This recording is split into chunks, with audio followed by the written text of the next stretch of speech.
지금으로부터 약 660여 년 전의 이야기를 들려드리겠습니다. 고려 공민왕 시절 개경. 이 이야기는 전쟁 영웅에 관한 이야기가 아닙니다. 전쟁 영웅이었던 한 사내가 영웅이기를 그만두기로 결심한 날부터 시작되는 이야기입니다. 그리고 그가 마침내 택한 자리는 전쟁터도 왕궁도 아니었습니다. 개경 남문 골목 안쪽 연기 자욱한 작은 국밥집이었습니다. 먼저 그가 어떤 사람이었는지부터 말씀드려야 할 것 같습니다. 이야기 시작 전 구독과 좋아요 부탁드립니다. 이환. 공민왕 시절 그 이름 석자를 모르는 고려 사람은 없었습니다. 공민왕이 직접 내린 칭호 해동제일검. 말 그대로 이 땅 동쪽에서 가장 뛰어난 검을 가진 자라는 뜻이었습니다. 그 칭호가 무색하지 않게 그의 전적은 이미 고려 전체에 전설처럼 퍼져 있었습니다. 홍건적 1차 침입 때의 일이었습니다. 압록강을 건너온 홍건적의 숫자는 무려 4만. 개경은 순식간에 위기에 처했고 공민왕은 피란길에 오를 수밖에 없었습니다. 백성들은 짐을 싸들고 남쪽으로 달아났습니다. 아우성과 혼란으로 뒤범벅된 개경거리에서 이완은 혼자 북쪽을 향해 걸어갔습니다. 피란도 하지 않았습니다. 후퇴도 없었습니다. 개경 북문 앞에 자리를 잡고 밀려드는 적을 몸으로 막아섰습니다. 그의 검이 한 번 움직일 때마다 적들이 쓰러졌습니다. 2번 움직이면 전열이 흔들렸습니다. 3번 움직이면 그 자리가 아수라장이 되었습니다. 부장 최석은 훗날 이렇게 회고했다고 전해집니다. 장군은 검을 쓰는 것이 아니었습니다. 전장 자체를 읽었습니다. 적이 어디로 움직일지, 다음 공격이 어디서 올지를 적보다 먼저 알았습니다. 그 전투에서 이완은 혼자 50여 명을 제압했습니다. 죽인 것이 아니었습니다. 제압이었습니다. 그 사실이 오히려 더 많은 사람들을 놀라게 했습니다. 죽이기 어려운 것이 아니라 죽이지 않는 쪽이 더 어려운 싸움이었으니까요. 상대가 죽으면 싸움은 끝납니다. 그러나 살려서 제압한다는 것은 상대의 움직임 하나하나를 완벽하게 통제한다는 뜻이었습니다. 그것이 이완의 방식이었습니다. 왜구 토벌에서는 더 전설 같은 일이 벌어졌습니다. 남해안 일대를 휩쓸던 왜구의 거점을 단 사흘 만에 제압했습니다. 다른 장수들이 한 달을 예상했던 전투를 사흘 만에 끝냈습니다. 어떻게 그것이 가능했냐고 물으면 이완은 언제나 같은 대답을 했다고 합니다. 적을 이기려면 먼저 적이 되어야 한다. 적의 눈으로 보고 적의 머리로 생각하고 적보다 한 발 먼저 움직여야 한다. 그 공로로 공민왕은 이완에게 해동제일검이라는 칭호를 내렸습니다. 조정 대신들은 입을 모아 그를 칭송했습니다. 백성들은 그의 이름을 노래처럼 불렀습니다. 그때 이완의 나이 23살이었습니다. 그 모든 영광의 뒤편에 아무도 보지 못한 것이 있었습니다. 전투가 끝난 날 밤이면 이완은 언제나 혼자 남았습니다. 술을 마셨지만 취하지 않으려 했습니다. 잠을 청했지만 잠들지 못했습니다. 눈을 감으면 보였으니까요. 낮에 쓰러뜨린 자들을 적이라 불렀습니다. 그러나 그 얼굴들은 악인의 얼굴이 아니었습니다. 먹고 살기 위해 군에 끌려온 자들이었습니다. 고향이 있고 가족이 있고 돌아가고 싶은 집이 있는 자들이었습니다. 이완이 그것을 처음으로 선명하게 깨달은 것은 홍건적 1차 침입이 마무리될 무렵이었습니다. 전장을 정리하던 중 발밑에 쓰러진 한 병사를 발견했습니다. 홍건적이었습니다. 갑옷도 없이 허름한 무명 옷을 걸쳤고 발에는 집신 한 짝이 겨우 걸려 있었습니다. 나이가 15쯤으로 보였습니다. 소년이었습니다. 이완은 그 자리에서 오랫동안 움직이지 못했습니다. 이 아이는 무엇을 위해 여기 왔는가? 선택이 있었는가? 적이라 불렸기에 배웠지만 과연 이 아이가 진정한 적이었는가? 이 아이도 집에 어머니가 있었을 것이다. 밥상을 기다리는 가족이 있었을 것이다. 그 아이가 이 전장에서 죽어야 했던 이유가 정말로 있었는가? 그 물음이 이완의 마음에 박혔습니다. 빠지지 않는 가시처럼 이완의 행동이 조금씩 달라지기 시작한 것이 그 무렵부터였습니다. 전투 중에 항복한 자들을 죽이려는 병사를 막았습니다. 낮고 조용하지만 서늘한 목소리로 단 한마디만 했습니다. 손 내려라. 그 목소리 하나에 병사는 굳었습니다. 해동제일검의 눈빛이 너무나 차가웠기 때문이었습니다. 전투가 끝난 후 잔치가 벌어져도 이완은 자리에 오래 앉지 않았습니다. 공민왕이 친히 치하하는 자리에서도 표정이 없었습니다. 그러던 어느 날 밤이었습니다. 전장의 한복판 야전 막사 안에서 공민왕이 이완을 불렀습니다. 촛불 하나가 흔들리고 있었습니다. 공민왕은 평소보다 훨씬 피곤한 얼굴이었습니다. 밤새 군무를 보느라 식사도 제대로 못한 눈치였습니다. 환아, 밤이 늦었는데 미안하다. 요즘 잠이 오질 않아서. 이완은 공민왕이 피곤하다는 것을 알았습니다. 그리고 조용히 물었습니다. 전하, 배는 비지 않으셨습니까? 공민왕이 피식 웃었습니다. 밤새 군무를 보다 보니 식사도 제대로 못했다. 이완이 자리에서 일어섰습니다. 막사 한켠에 있던 화덕에 불을 지폈습니다. 그리고 요리를 시작했습니다. 솥에 물을 올리고 뼈를 올렸습니다. 불 조절을 하면서 조심스럽게 기다렸습니다. 오래 고아야 제 맛이 나는 국이었습니다. 공민왕이 의아한 얼굴로 바라봤습니다. 내가 직접 음식을 만드는 것이냐? 이완이 불에서 눈을 떼지 않고 말했습니다. 소신의 집안이 무관가였사옵니다만 어릴 때부터 어머니 옆에서 음식 만드는 것을 보고 자랐습니다. 한번 맛본 음식은 대부분 기억합니다. 뼈를 오래 고아 우린 국물에 고기 몇 점을 얹어 뚝배기에 담았습니다. 파를 조금 썰어 올리고 소금으로 간을 맞추었습니다. 공민왕이 숟가락을 들고 먹었습니다. 잠시 아무 말도 하지 않았습니다. 그러더니 2숟가락, 3숟가락, 그릇을 깨끗이 비웠습니다. 환아, 이게 무슨 음식이냐? 딱히 이름은 없습니다. 뼈를 오래 고아 만든 국입니다. 이름을 붙여야겠다. 이렇게 맛있는 음식에 이름이 없으면 아깝지 않겠나? 그날 이후로도 전장에서 밤이 길어지는 날이면 공민왕은 이완을 불렀습니다. 이완은 그때마다 뚝배기 하나를 들고 왔습니다. 말수는 적었지만 음식은 언제나 따뜻했습니다. 공민왕은 그 시간을 무척 좋아했습니다. 어느 날 밤에는 이렇게 말하기도 했습니다. 내가 만든 음식을 먹으면 하루의 피로가 다 풀리는 것 같다. 짐이 내 덕분에 이 전장을 버티는 것인지도 모르겠다. 이완은 그 말에 아무 대꾸도 하지 않았습니다. 그저 조용히 다음 음식을 준비할 뿐이었습니다. 불을 지피고 뼈를 올리고 기다렸습니다. 칼을 잡지 않아도 되는 이 시간이 이완에게는 유일한 쉼이었습니다. 살리는 것을 만드는 시간, 누군가가 따뜻해지는 것을 볼 수 있는 시간. 그러나 그 시간이 오히려 이완의 마음을 더 흔들었습니다. 낮에 하는 일과 밤에 하는 일이 너무나 달랐으니까요. 낮에는 사람을 쓰러뜨리고 밤에는 사람을 배불리는 그 두 가지가 같은 손에서 나온다는 것이 이완에게는 점점 견디기 어려워졌습니다. 홍건적 2차 침입이 시작되었습니다. 공민왕 10년 홍건적은 다시 압록강을 건넜습니다. 이번에는 규모가 달랐습니다. 무려 10만 명.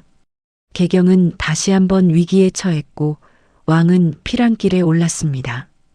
이완은 선봉에 섰습니다. 그리고 싸웠습니다. 개경을 수복하는 데 결정적인 역할을 했습니다. 전투가 끝난 날 이완은 전장을 걸었습니다. 발밑에 수도 없이 쓰러진 자들이 있었습니다. 아군도 있었고 적군도 있었습니다. 살아남은 자들이 쓰러진 자들 사이를 오가며 소리 높여 울었습니다.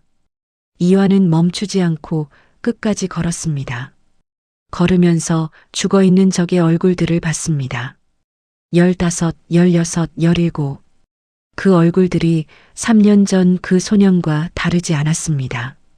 그날 밤 이완은 공민왕의 막사로 들어가지 않았습니다. 뼈곰탕을 끓이지 않았습니다. 화덕에 불도 지피지 않았습니다. 그냥 혼자 앉아 있었습니다. 아무것도 먹지 않고 아무것도 마시지 않고 아무것도 말하지 않고 그 손이 미세하게 떨렸습니다. 피 때문이 아니었습니다. 3년 전 소년의 얼굴 때문이었습니다. 그 얼굴이 이제는 수백 개가 되어 있었습니다. 전투가 완전히 마무리된 직후 공민왕은 이완을 왕궁 접견실로 불렀습니다. 촛불이 환하게 켜진 접견실이었습니다. 공민왕은 옥좌에 앉아 있었고 조정 대신들이 양쪽에 서 있었습니다. 이완이 들어서 무릎을 꿇었습니다. 공민왕이 말했습니다. 내가 없었다면 개경은 2번 다시 고려 땅이 되지 못했을 것이다. 짐이 직접 상을 내리겠다. 원하는 것이 있으면 말해보아라. 접견실 안이 조용해졌습니다. 모두가 이완의 입을 기다렸습니다. 높은 직위를 원할 것이라 했습니다. 넓은 땅을 원할 것이라 했습니다.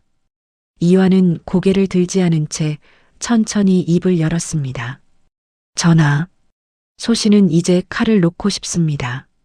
접견실 안에 있던 모든 사람이 숨을 멈췄습니다. 공민왕의 표정이 굳었습니다. 무슨 말이냐? 이완의 목소리는 낮고 조용했습니다. 그러나 흔들리지 않았습니다. 소신은 지금껏 수천의 목숨을 베었습니다.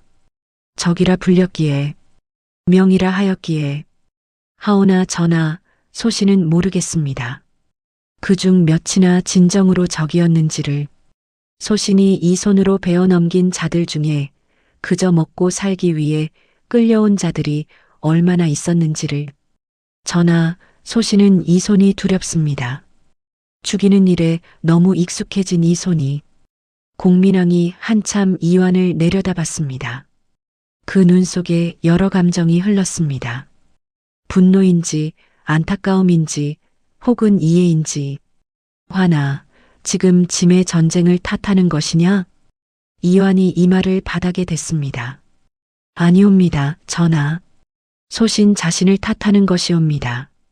소신이 부족한 것이옵니다. 긴 침묵이 흘렀습니다. 공민왕은 결국 눈을 감았습니다. 그리고 낮게 말했습니다. 물러가라. 오늘은 더 듣지 않겠다. 이완이 자리에서 일어나 물러났습니다. 그 뒷모습을 공민왕은 오래 바라봤습니다. 말하고 싶은 것이 있었지만 말하지 않았습니다. 이미 알고 있었기 때문입니다. 저 사내가 무엇을 보고 돌아온 것인지를, 무엇 때문에 저렇게 되었는지를. 그날 밤 이완은 군복을 접었습니다. 갑옷을 벗었습니다. 검을 내려놓았습니다. 단출한 행색으로 방문을 나섰습니다. 뒤를 돌아보지 않았습니다. 조정은 다음 날 발칵 뒤집혔습니다. 해동제일검이 사라졌다는 소식이 퍼졌습니다. 수색이 이어졌습니다. 그러나 그는 어디에도 없었습니다. 공민왕은 수색을 사흘 뒤에 멈추게 했습니다. 아무도 그 이유를 묻지 않았습니다. 다만 왕이 그날 밤 오랫동안 접견실에 혼자 앉아 있었다는 것만이 전해졌습니다. 그 앞에는 이완이 마지막으로 끓여둔 뼈곰 국탕 한 그릇이 식어가고 있었다고 합니다. 공민왕은 그 국을 천천히 다 마셨습니다. 한 방울도 남기지 않고 아무 말 없이 그저 한 모금씩 식어가는 국물을 끝까지. 세월이 흘렀습니다. 3년이 지났습니다. 해동제일검이라는 이름은 점점 사람들의 기억에서 흐려졌습니다. 새로운 장수들이 이름을 날렸습니다. 새로운 전쟁이 벌어졌습니다. 세상은 빠르게 다음 이야기로 넘어갔습니다. 그러는 동안 이완은 어디에 있었을까요? 긴 시간 그는 떠돌았습니다. 개경에서 멀리, 더 멀리, 산골 마을에서 며칠을 머물다 떠났고 포구 근처에서 짐꾼일을 하다 사라졌습니다. 어느 마을에서는 들일을 도왔고 어느 시장에서는 짐을 옮겼습니다. 어느 날은 강변에 혼자 앉아 하루 종일 물만 바라봤습니다. 아무도 그가 이완인 줄 몰랐습니다. 그는 그것이 좋았습니다. 이름이 없는 사람처럼 사는 것이, 칭호도 직위도 기대도 없이 그냥 이름 모를 사내로 사는 것이. 그러나 그 3년이 완전한 쉼이었냐 하면 그렇지도 않았습니다.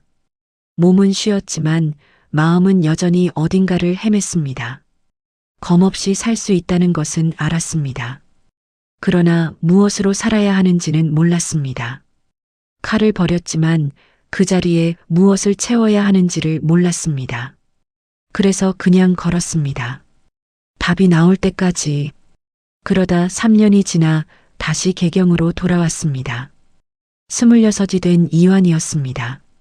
3년의 세월이 그를 바꿔놓았습니다. 군인의 기계는 표면에서 사라졌습니다. 갑옷 대신 낡은 무명 도포를 걸쳤습니다.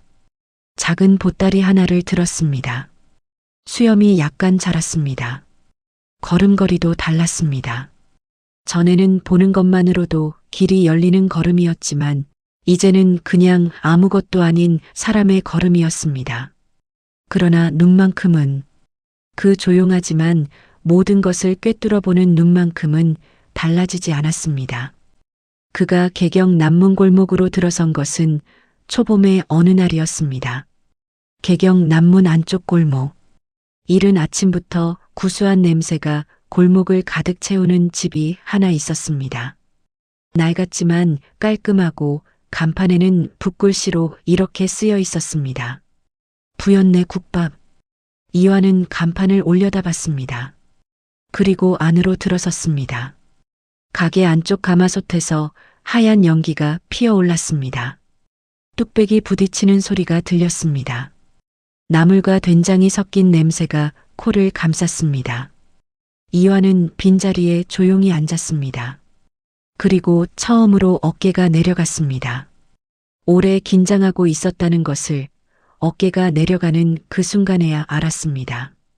잠시 후 앞치마를 두른 처자가 다가왔습니다. 눈이 또렷하고 걸음이 단단한 처자였습니다. 20쯤 되어 보였습니다. 뭐 드릴까요? 이완은 가게 안을 한 번 더 둘러봤습니다. 그리고 말했습니다. 국밥 한 그릇 주시오. 뚝배기가 나왔습니다. 이완은 천천히 숟가락을 들었습니다. 한 모금. 눈을 감았습니다. 따뜻했습니다. 그 온기가 손끝에서 시작해서 천천히 온몸으로 퍼졌습니다. 3년 만에 먹는 제대로 된 따뜻한 밥이었습니다. 전장도 아니고 떠돌이의 허기를 채우는 것도 아닌, 그냥 누군가의 집에서 누군가가 정성을 담아 끓인 국밥이었습니다. 그 차이가 이완에게는 선명하게 느껴졌습니다. 그릇을 다 비운 이완이 말했습니다. 한 그릇 더 주시겠소? 처자가 돌아서다가 저도 모르게 실없이 웃음이 났습니다. 얼른 숨겼습니다. 두 번째 그릇도 깨끗이 비웠습니다. 값을 내려고 보따리를 뒤적였습니다. 동전이 몇 립, 가게값보다 조금 모자랐습니다. 잠깐, 돈이 조금 모자라오. 처자가 아무 표정 없이 말했습니다. 두 그릇 드셨으니까 맞아요. 실제보다 조금 깎아준 것이었습니다. 이완은 그것을 알았습니다. 그러나 말하지 않았습니다. 조용히 일어서다가 멈췄습니다. 혹시 이 근방에 며칠 묵을 곳이 있소? 저희가 방 하나 내주기도 해요. 하루에 엽전단량인데. 이완이 보따리를 내려다봤습니다. 그리고 처자를 봤습니다. 돈 대신 일을 할 수 있소? 처자가 처음으로 제대로 이 사내를 바라봤습니다. 허름한 차림이었습니다. 그러나 눈빛이 이상했습니다. 흐리지 않았습니다. 나쁜 눈이 아니었습니다. 지쳐있지만 무너지지 않은 눈이었습니다. 무슨 일을요? 뭐든. 짧은 대답이었습니다. 그러나 거짓말이 없는 눈이었습니다. 처자가 잠시 생각했습니다. 그리고 말했습니다. 들어와요. 그 처자의 이름은 부연이었습니다. 나이 20, 부모를 일찍 여의고 혼자서 이 가게를 지켜온 처자였습니다. 부연의 아버지는 홍건적 1차 침입 때 민병으로 나갔다가 돌아오지 않았습니다. 어머니는 피란길에 병을 얻어 이듬해 봄에 눈을 감으셨습니다. 그렇게 부모를 여의고 부연은 혼자가 되었습니다. 어느 날 저녁 부연은 돌쇠와 분이를 불러 앉혔습니다.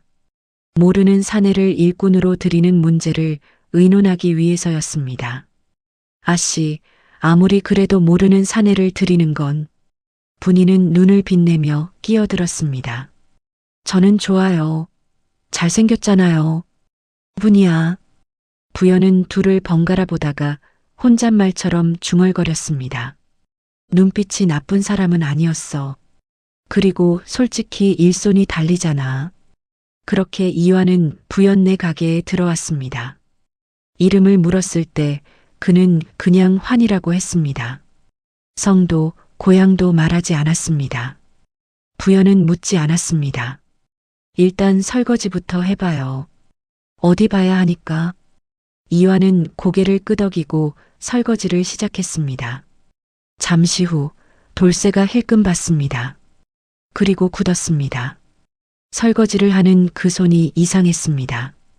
움직임이 너무 빠르고 정확했습니다. 그릇이 미끄러질 것 같으면 이미 손이 가 있었습니다.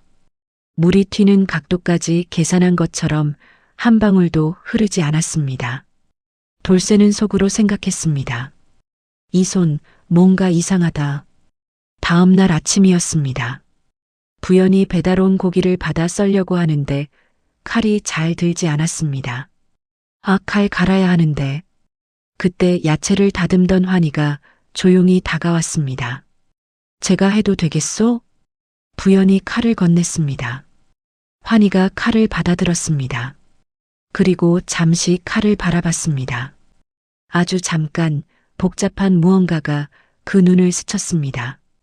그리고 썰기 시작했습니다. 슥, 슥, 슥. 소리가 달랐습니다. 툭툭툭이 아니었습니다.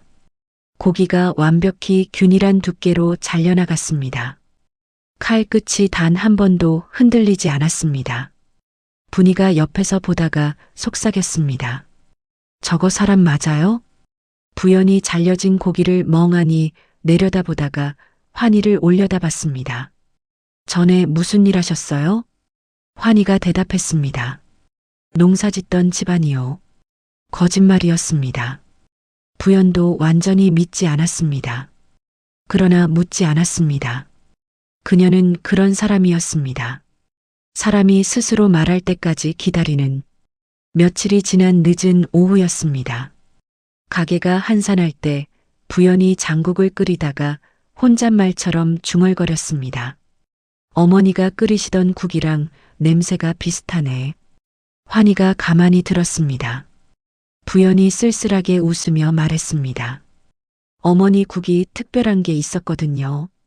딱 뭐가 들어가는지 몰라도 달큰하고 깊었는데 저는 아직도 그 맛을 못 내요. 무슨 국이었소? 선짓국이요. 겨울마다 끓여주셨는데. 환희는 잠시 아무 말도 하지 않았습니다. 그날 밤 부연이 잠든 후 환희는 혼자 주방에 남았습니다. 재료들을 조금씩 꺼냈습니다. 선지, 대파, 된장, 들깨, 그리고 몇 가지를 더 기억을 더듬듯이 조합했습니다. 그것은 전장에서 공민왕에게 야식을 만들어 올리던 그 손놀림이었습니다. 한번 맛본 음식을 기억하는 능력. 그것이 환희에게는 타고난 재주였습니다. 다음 날 아침 부연이 가게에 나왔을 때 상위에 뚝배기 하나가 놓여 있었습니다. 환희는 모르는 척 다른 일을 하면서 말했습니다. 어제 연습 삼아 좀 끓여봤소. 드셔보시오. 부연이 별 생각 없이 숟가락을 들었습니다. 한 모금 그리고 멈췄습니다. 눈이 천천히 흔들렸습니다. 입술이 가늘게 떨렸습니다. 어머니 국이다. 환희는 등을 돌리고 있었습니다. 대답하지 않았습니다. 그러나 그 귀가 살짝 붉었습니다. 그날 이후 부연은 환희를 내보낼 생각을 다시는 하지 않았습니다. 봄밤이었습니다. 가게 문을 닫은 후 부연과 환희가 마당에 나란히 앉아 있었습니다. 어색한 거리감이 있었지만 나쁘지 않은 침묵이었습니다. 개구리 우는 소리가 담 너머에서 들렸습니다. 어딘가에서 봄꽃 냄새가 실려왔습니다. 어디서 왔어요? 먼 데서 왔소. 고향은요? 잊었소. 부연이 그를 잠시 바라보다가 더 묻지 않았습니다. 그리고 말했습니다. 그래요. 여기서 잘 지내면 되죠. 환희가 하늘을 올려다봤습니다. 개경의 봄 하늘은 전장의 하늘과 같은 하늘이었습니다. 그런데 달라 보였습니다. 죽이지 않아도 되는 곳에서, 쫓기지 않아도 되는 자리에서, 그저 있어도 되는 곳에서 바라보는 하늘이라서 해동제일검 이완은 그날 밤 처음으로 마음이 고요했습니다. 칼을 들고 살아온 사내가 부엌칼을 잡았습니다. 그리고 이상한 일이 벌어지기 시작했습니다. 봄이 깊어지던 어느 날 아침이었습니다. 가게가 열리기 전 주방에 혼자 남은 환희는 전날 손님이 남긴 음식 찌꺼기들을 살피고 있었습니다. 국물 조금, 건더기 몇 가지. 잠시 생각하고 난 후 재료를 꺼내기 시작했습니다. 일찍 출근한 분이가 주방을 들여다봤습니다. 지금 뭐 하세요? 어제 손님이 드셨던 국물에서 마늘 향이 지나치게 강했소. 들깨를 먼저 볶아 넣으면 잡힐 것 같아서. 아, 그래요? 시험해 보는 것이요. 분이가 살짝 맛을 봤습니다. 눈이 동그래졌습니다. 이게 더 맛있는 것 같은데요? 그때 부연이 들어왔습니다. 뭔가 바꿨어요? 맛봐보시오. 부연이 한 숟가락 먹고 잠시 생각하더니 말했습니다. 더 맛있다. 환희는 말없이 고개를 끄덕였습니다. 표정 변화는 없었습니다. 그런데 아주 미세하게 입꼬리가 올라갔습니다. 이것이 환희의 진짜 재주였습니다. 한번 맛본 음식을 기억하는 것은 물론이었습니다. 그 음식이 왜 그런 맛인지를, 무엇이 과하고 무엇이 부족한지를, 어떻게 하면 더 나아질지를 읽었습니다. 마치 전장에서 적의 진영을 읽듯 음식의 구조를 분석했습니다. 해동제일검의 그 예리한 눈이 주방에서는 요리에 쏠렸습니다. 전투의 기술과 요리의 기술은 사실 멀지 않았습니다. 재료의 상태를 파악하고 불의 세기를 조절하고 타이밍을 놓치지 않고 결과를 예측하며 움직이는 것. 그 모든 것이 이완에게는 이미 몸에 새겨진 감각이었습니다. 다만 그것이 칼 대신 국자로 발휘되고 있을 뿐이었습니다. 봄이 여름으로 넘어가면서 이상한 일이 벌어졌습니다. 부연네 가게 앞에 줄이 생기기 시작한 것입니다. 저작거리 사람들의 입에서 입으로 소문이 퍼졌습니다. 여기 국밥이 예전보다 훨씬 맛있어졌다는 소문. 우리의 입이 까다로운데 2그릇을 비웠다는 소문. 주방에 3사람 들어왔다는 소문. 부연이 안에서 그 소리를 듣다가 환희를 봤습니다. 환희 오라버니, 덕분에 손님이 늘었어요. 음식이 맛있으면 손님은 오게 되어 있소. 고마워요. 환희가 잠깐 손을 멈췄습니다. 그 말이 낯선 것처럼. 그리고 다시 고기를 썰었습니다. 일하는 것뿐이요. 누군가에게 고맙다는 말을 들어본 것이 얼마만인지 몰랐습니다. 전장에서는 치하를 받았습니다. 왕에게도 칭찬을 받았습니다. 그러나 그것들은 달랐습니다. 이것은 그냥 작은 가게 주인이 건네는 진심 어린 고마움이었습니다. 그 작은 말 한마디가 이상하게도 오래 남았습니다. 돌쇠는 오래전부터 이상하다고 생각해 왔습니다. 저녁에 가게를 정리하다가 결국 환희 옆에 섰습니다. 환희 씨, 솔직히 물어봐도 됩니까? 물어보시오. 당신 진짜 농군 집안이요? 왜 그렇게 생각하오? 나도 군대 나온 사람이요. 칼 잡는 법이 다르오. 당신은 요리사 칼질이 아니오. 검 쓰던 사람 손목이요. 환희가 잠시 돌쇠를 보다가 조용히 말했습니다. 말 조심해 주시오. 부정도 긍정도 아닌 대답이었습니다. 돌쇠는 그것이 무슨 뜻인지 알았습니다.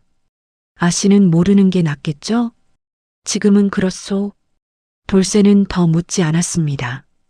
그날 이후 돌쇠는 환희를 이상하게 보지 않았습니다. 다만 더 조심하게 대하기 시작했습니다. 어떤 사람인지는 모르지만 나쁜 사람은 아니라는 것을 알았기 때문입니다. 큰 사람이 조용히 웅크리고 있는 것이라는 것을 느꼈습니다. 왜 웅크리고 있는지는 모르지만 그럴 이유가 있을 것이라는 것도, 그 사이에도 부연과 환희 사이에는 조금씩 무언가가 쌓이고 있었습니다. 두 사람은 말이 많지 않았습니다. 그러나 그 침묵이 불편하지 않았습니다. 아침마다 함께 장을 보러 갔고 새벽에 불을 지필 때는 나란히 앉아 있었습니다. 환희는 부연이 힘든 일을 할 때 말없이 나타나 대신했습니다. 무거운 것을 들 때, 높은 곳에 뭔가를 얹을 때, 칼질이 힘들 때 말을 먼저 하는 적이 없었습니다. 그냥 어느새 옆에 있었습니다. 부연은 그것이 익숙해졌습니다. 그리고 그것이 익숙해진 자신을 깨달았을 때 잠깐 당황했습니다. 혼자 가게를 지켜온 3년 동안 부연은 누군가가 옆에 있는 것에 익숙하지 않았습니다. 의지하는 것이 두려웠습니다. 의지하면 사라질 때 더 아프다는 것을 알았으니까요.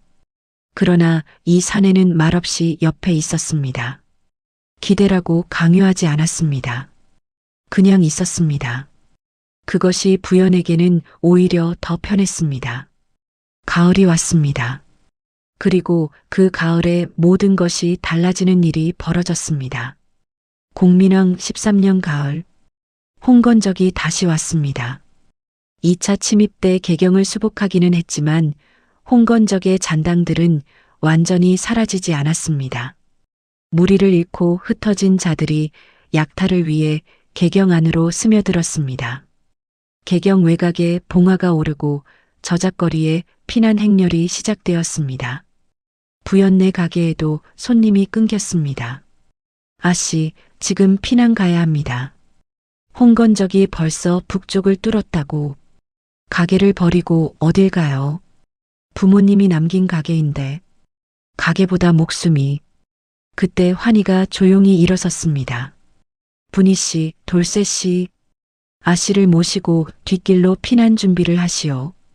환희씨는요? 가게 좀 보고 있겠소? 뭔가 이상한 느낌이 들었습니다. 혼자라고 했습니다. 그런데 그 눈이 이상하게 차분했습니다.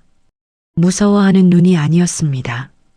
오히려 오랫동안 잠들어 있던 무언가가 깨어나는 것 같은 눈이었습니다.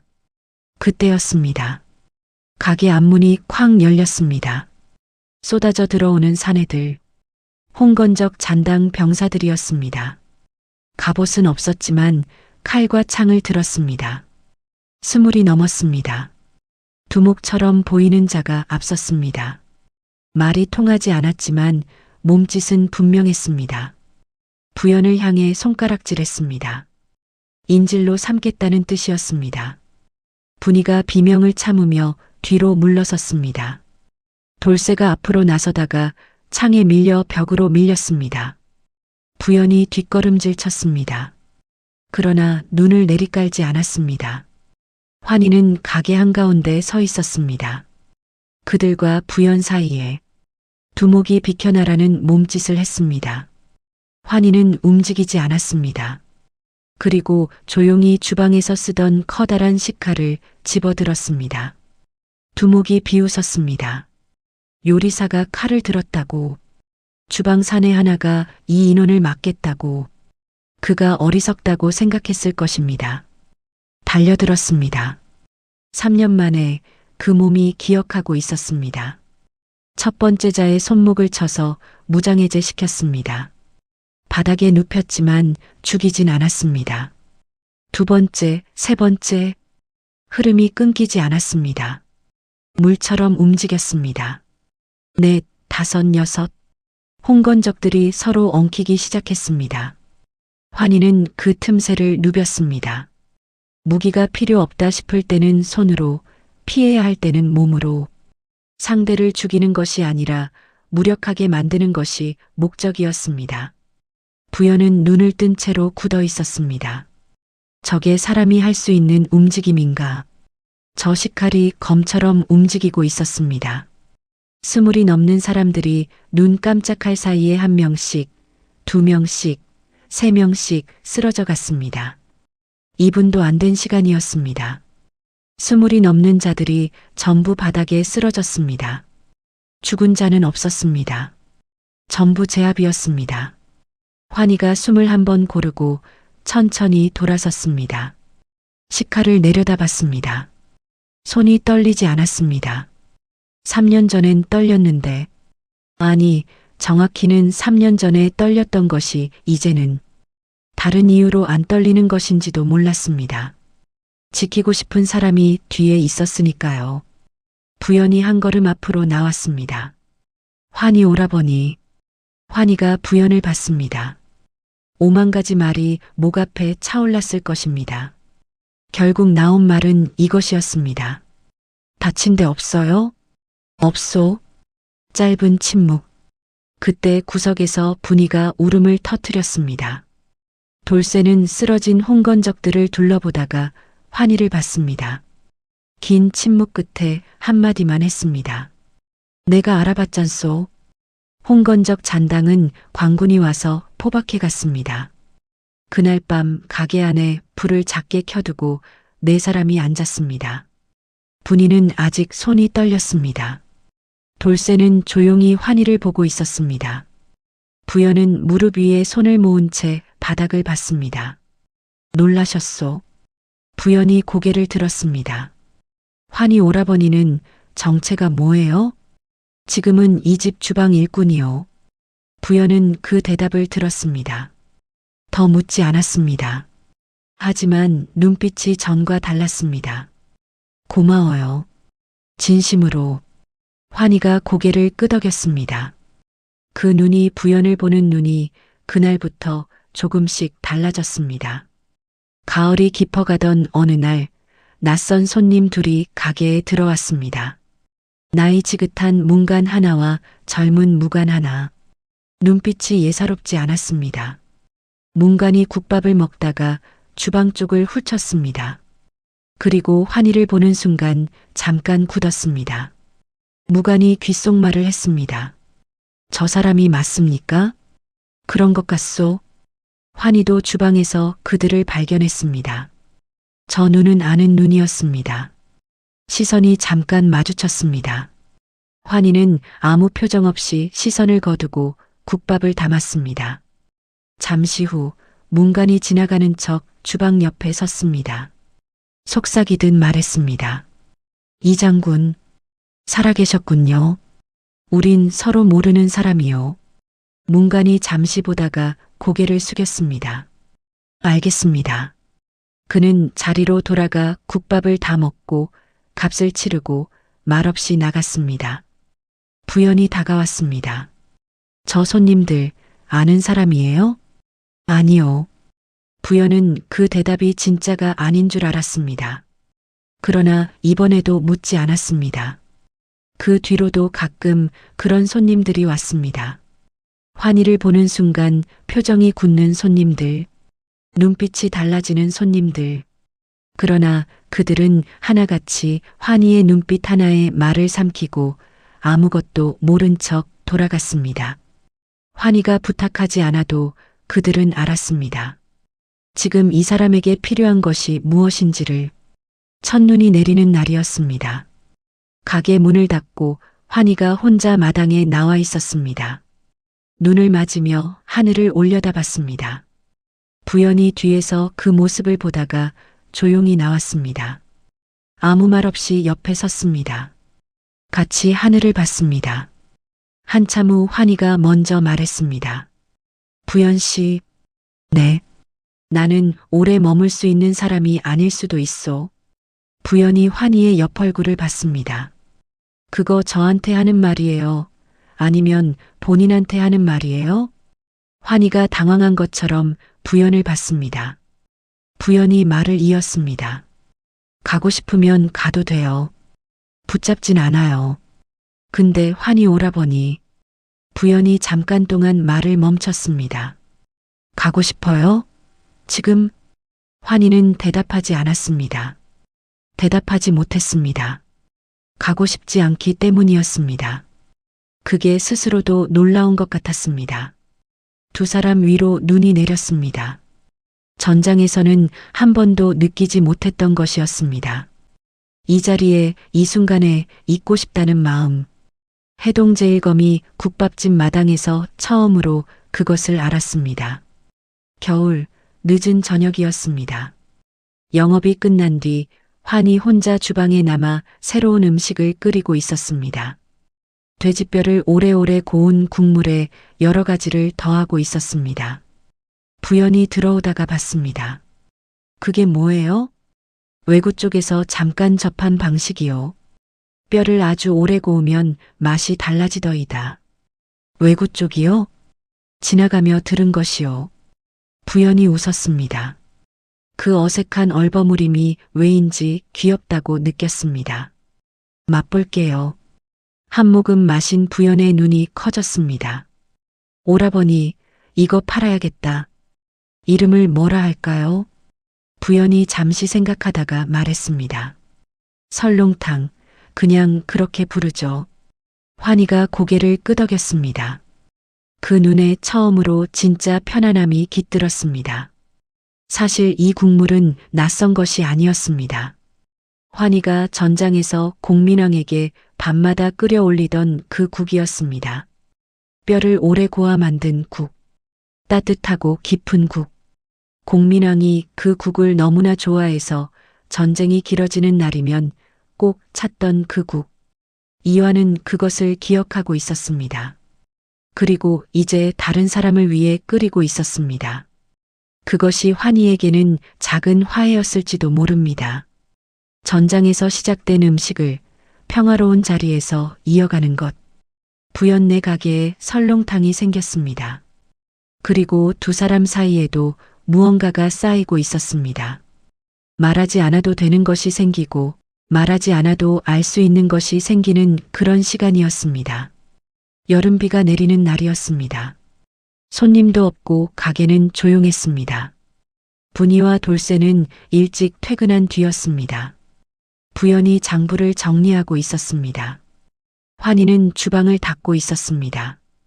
부연이 갑자기 말했습니다. 환희 오라버니는 혼인 생각 없어요? 환희가 하던 일을 멈췄습니다. 부연이 장부를 보면서 말을 이었습니다. 나이도 있고 돈도 생겼는데 어디 가서 좋은 혼처 얻으면.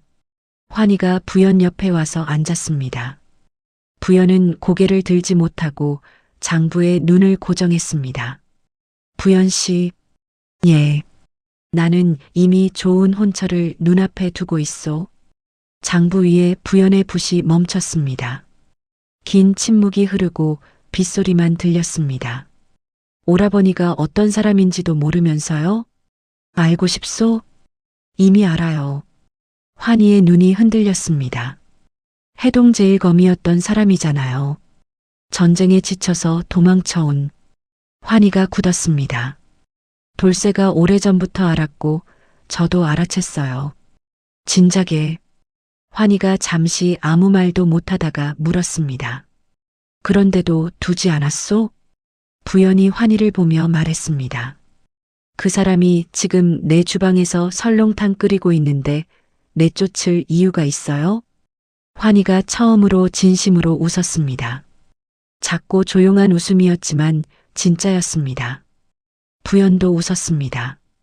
빗소리 속에서 허락이었습니다. 소문이란 물과 같습니다.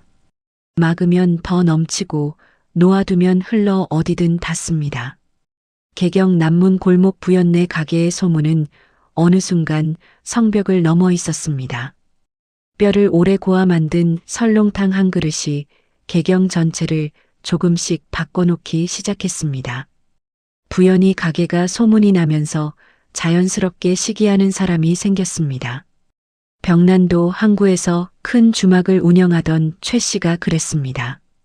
바닷가에서 소문난 무례배 20여 명을 동원해 부연의 가게를 없애고자 했습니다. 이완이 주방에서 신제품 개발에 힘쓰고 있던 어느 날, 최 씨가 고용한 무례배들이 들이닥쳤습니다. 주인장 없어? 그들은 마당에 있던 탁자와 의자를 발로 차며 넘어뜨렸습니다. 분이가 놀라며 부연에게 달려갔습니다. 아씨, 동네 무례배들이 행패를 부립니다. 집 뒤에서 버섯을 말리던 부연이 마당으로 나갔습니다. 무슨 일입니까? 무례배들 중 우두머리가 앞으로 나섰습니다. 내가 주인이냐? 예, 그렇습니다. 여태 우리가 여길 보호해줬으니 보호비로 20냥만 내거라. 부연은 어이가 없다는 듯 얼굴에 웃음이 보였습니다.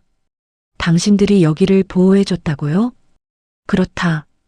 계속 장사하고 싶으면 우리에게 협조해야 된다. 주방에서 가만히 듣고 있던 환희 천천히 걸어 나왔습니다. 환희의 기세에 잠깐 눌렸던 우두머리가 부하들을 바라봤습니다. 애들아, 여기 모두 엎어버려라. 20여 명의 무례배들이 달려들었습니다. 마당의 탁자와 의자를 걷어차며 다가왔습니다. 환희 천천히 허리를 숙여 막대기를 주워들었습니다. 무례배 4명이 환희에게 뭉둥이를 휘둘렀습니다. 순간 몸을 뒤로 한 보 정도 빼던 환의 막대기가 허공을 갈랐습니다. 휙! 한 번의 막대 휘둘림으로 4명이 떨어져 나갔습니다. 다시 여러 명의 무례배들이 달려들었습니다. 그러나 그들은 환희의 옷깃조차 건들지 못했습니다. 높이 솟아오르던 환희 막대기를 휘두르며 땅으로 내려오자 5-6명의 무례배들이 쓰러졌습니다. 당황한 우두머리가 칼을 빼들었습니다. 부연에게 달려들었습니다. 순간 환희 손에 있던 막대기가 허공을 날았습니다. 슈! 우두머리의 팔목이 꺾어지며 칼이 바닥에 떨어졌습니다. 바닥에 떨어진 칼을 환히 집어들자 나머지 무례배들이 달아났습니다.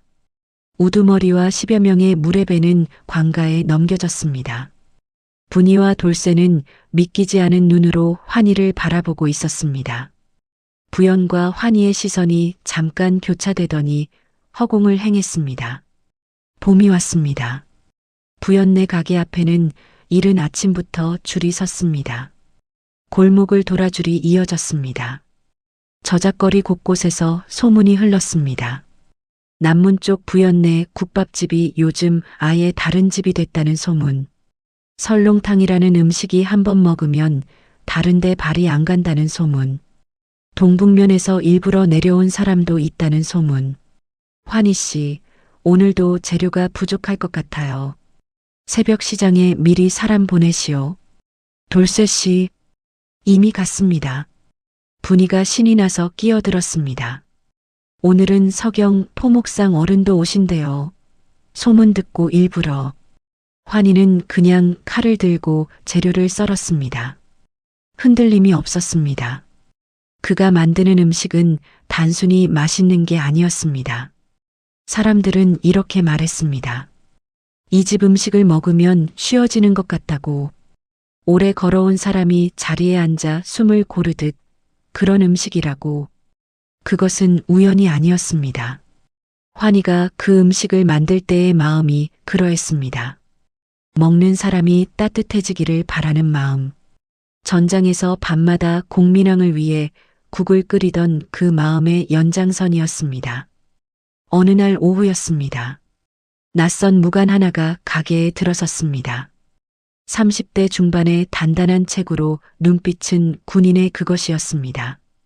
가게 안을 훑던 그 눈이 주방에서 멈췄습니다. 환희의 옛 부장 최석이었습니다. 그는 주문도 하지 않고 자리에 앉았습니다. 환희가 주방에서 그를 발견했습니다. 두 사람 눈이 마주쳤습니다. 환희는 아무 표정 없이 시선을 거두고 국밥 한 그릇을 담아 직접 내왔습니다. 맞은편에 앉았습니다. 먼 길 오셨네. 벌써 3년이 흘렀습니다. 장군. 장군이란 말은 이제 그만하거라. 최석이 국밥을 내려다보다가 한 숟가락 먹었습니다. 잠시 멈췄습니다. 굳어있던 얼굴이 미세하게 풀렸습니다. 여전히 맛있습니다. 환희는 아무 말도 하지 않았습니다. 전하께서 가끔 장군을 언급하십니다. 어떻게 지내는지. 난 잘 지내고 있네. 전하께는 그냥 안부만 여쭤주시게. 주방일이 잘 맞습니까? 환희가 잠시 생각하더니 대답했습니다. 검보다 낫지. 이건 사람을 살리는 일이니까. 최석은 그 말에 더 이상 아무것도 말하지 못했습니다. 국밥 그릇을 비웠습니다. 값을 놓고 일어섰습니다. 돌아서면서 말했습니다. 저도 모른 척 하겠습니다. 장군, 고맙다 최석. 최석이 고개를 한번 숙이고 나갔습니다. 부연이 멀리서 그 장면을 봤습니다. 다가왔습니다. 환희 오라버니, 부연 씨, 언제 말해줄 거예요? 때가 되면. 그때 저는 어떻게 해야 해요? 환희는 그 질문에 대답하지 않았습니다. 대신 부연을 오래 바라봤습니다. 가을이 되었습니다. 격이 높아 보이는 내관 하나가 가게에 들어왔습니다. 수행원 둘을 대동하고 있었습니다. 이곳 주방 총책임자를 만나고 싶소. 부연이 환희를 불렀습니다. 내관은 환희를 보는 순간 표정이 잠깐 굳었습니다. 환희도 알았습니다. 저 내관은 궁에서 본 얼굴이었습니다. 전하께서 이 집 음식을 수라상에 올리고 싶다 하십니다. 가능하겠소?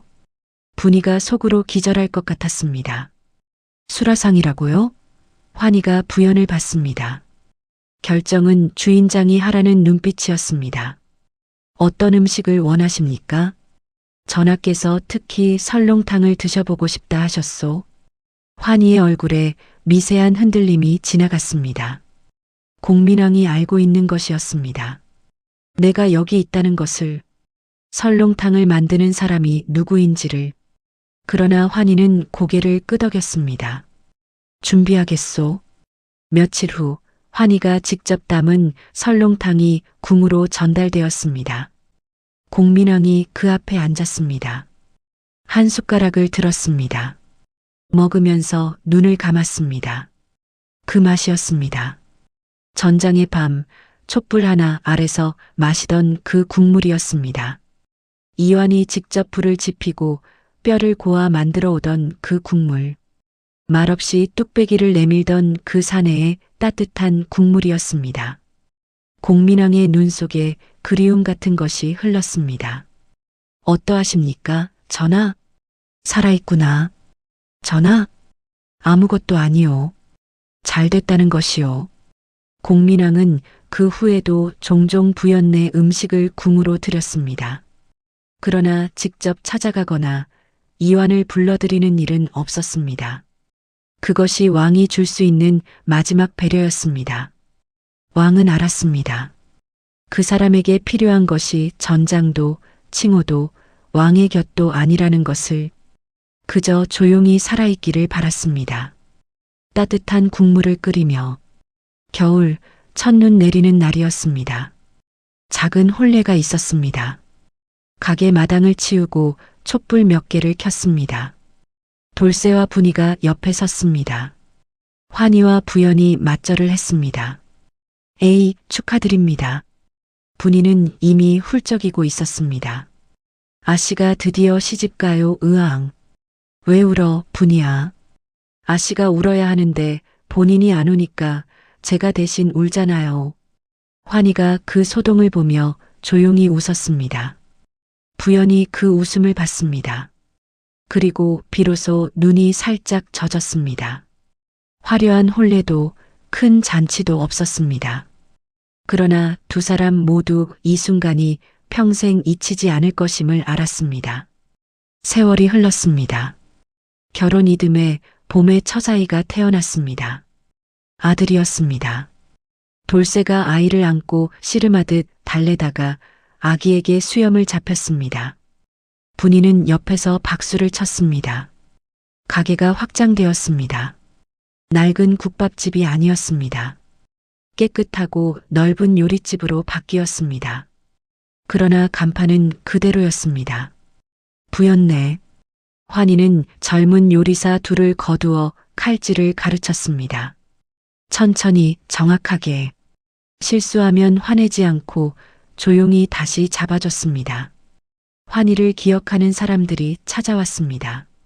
옛 전우들, 전장을 함께 누빈 병사들, 조정에서 얼굴을 익힌 대신들. 그들은 하나같이 환희의 눈빛 하나에 말을 삼켰습니다. 아무것도 모른 척 국밥 한 그릇을 먹고 조용히 돌아갔습니다. 이 집이 최고라는 소문은 더 넓게 퍼졌습니다. 개경에서 모르는 사람이 없었습니다. 그러나 그 주방 안의 사내는 여전히 조용했습니다. 둘째가 태어났습니다. 딸이었습니다. 환희가 아이를 품에 안았습니다. 처음으로 어쩔 줄 모르는 얼굴이었습니다. 어색하게 안고 있는 그 모습에 부연이 병상에서 웃었습니다. 해동제일검이 애 하나 못 안아요? 검은 어디를 잡는지 알아도 이건 모르겠소. 부연이 소리내어 웃었습니다. 오랫동안 웃었습니다. 어느 봄날이었습니다. 낯선 노인 하나가 가게에 들어섰습니다. 옷은 수수했습니다. 그러나 밖에 수행원이 기다렸습니다. 부연이 맞이하러 가다가 굳었습니다. 공민왕이었습니다. 늙었지만 알아볼 수 있었습니다. 미행으로 혼자 나온 것이었습니다. 주인장이시오? 예. 국밥 한 그릇 주시오. 특별한 거 없어도 돼요. 부연이 주방으로 들어가 속삭였습니다. 환희 오라버니. 전화가 오셨어요. 환희가 잠시 손을 멈췄습니다. 그리고 국밥을 정성스럽게 담았습니다. 그러나 특별히 다른 것을 더 얹지 않았습니다. 그냥 오늘의 국밥이었습니다. 환희가 직접 내왔습니다. 공민왕 앞에 국밥을 놓았습니다. 두 사람이 마주봤습니다. 긴 침묵이 흘렀습니다. 환아, 잘 있었느냐? 환희가 무릎을 굽혔습니다. 신하의 절이 아닌 사람의 절이었습니다. 전하도 평안하셨습니까? 공민왕이 국밥을 한 숟가락 들었습니다. 먹으며 눈을 감았습니다. 전장의 밤이 스쳤습니다. 촛불 아래의 막사가 스쳤습니다. 말없이 뚝배기를 내밀던 그 사내의 얼굴이 스쳤습니다. 공민왕이 눈을 떴습니다. 그 눈 속에 무언가 오랜 것이 녹아 있었습니다. 환아, 내가 옳았다. 전하, 짐도 가끔은 이렇게 국밥 한 그릇이 그리웠다. 이런 평범한 자리에서 언제든 오십시오, 전하. 국밥은 늘 있습니다. 환아, 네, 전하.